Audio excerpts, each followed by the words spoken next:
My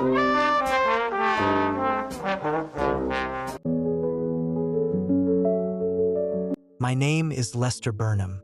This is my neighborhood. This is my street. This is my life. In less than a year, I'll be dead.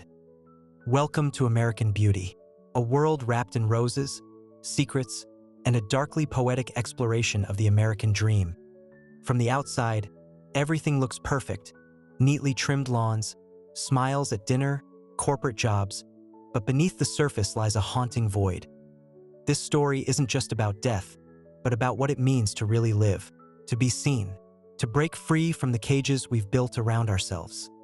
This is the story of Lester Burnham's final year on Earth, a tragic, beautiful, absurd, and strangely liberating journey into the heart of suburbia.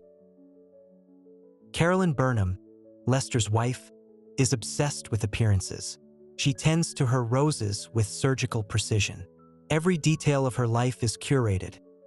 Their daughter, Jane, is alienated and distant.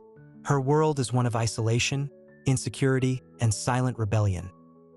Next door lives Colonel Frank Fitz, a rigid, repressed ex-Marine, and his quiet wife Barbara, who speaks in whispers and blank stares.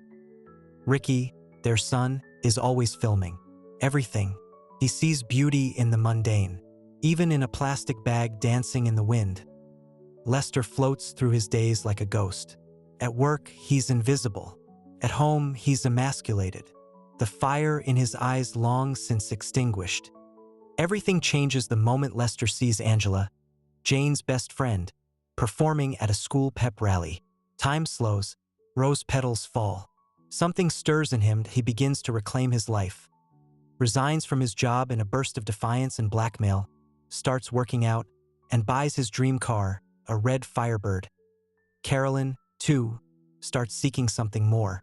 She has an affair with the real estate king, Buddy Kane. She wants to feel powerful again. Meanwhile, Jane grows closer to Ricky. In their quiet bond, we see the glimmer of something real, unfiltered, and sincere. Ricky shows her his most prized recording of a plastic bag caught in the wind, a moment he calls the most beautiful thing I've ever filmed. Lester begins to shed the skin of who he was. He's reckless, alive, and more dangerous than ever before. As the characters spiral deeper into their fantasies and fears, the cracks begin to show. Illusions shatter. Colonel Fitz beats Ricky for suspected drug use and homosexuality. Ricky responds by standing tall and breaking free. Carolyn, humiliated and frustrated, becomes consumed by resentment. Her gun, once symbolic, becomes a real threat. Angela finally makes her move on Lester, but in a tender, shocking moment, he discovers her vulnerability and stops. She's just a child. In that moment, Lester sees through it all. The lies, the masks, the loneliness. He makes a sandwich. He looks at a photo of his family, and for the first time in a long while, he smiles. Then silence. A gunshot. Lester is dead, but his voice remains. Reflective, free, at peace. He tells us he's not afraid, that in those final moments he felt gratitude.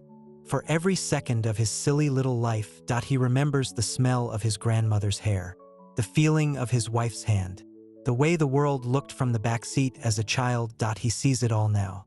The beauty, the absurdity, the miracle. We return to the plastic bag, floating, dancing, meaningless, and yet somehow profound.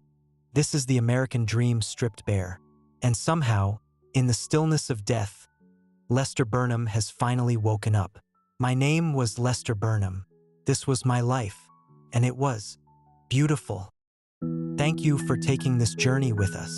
If the story spoke to you, if it stirred something within, don't just let it fade.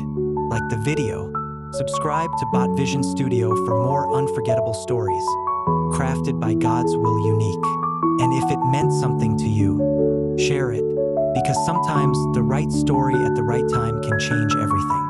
Until next time, stay awake, stay inspired, and stay human.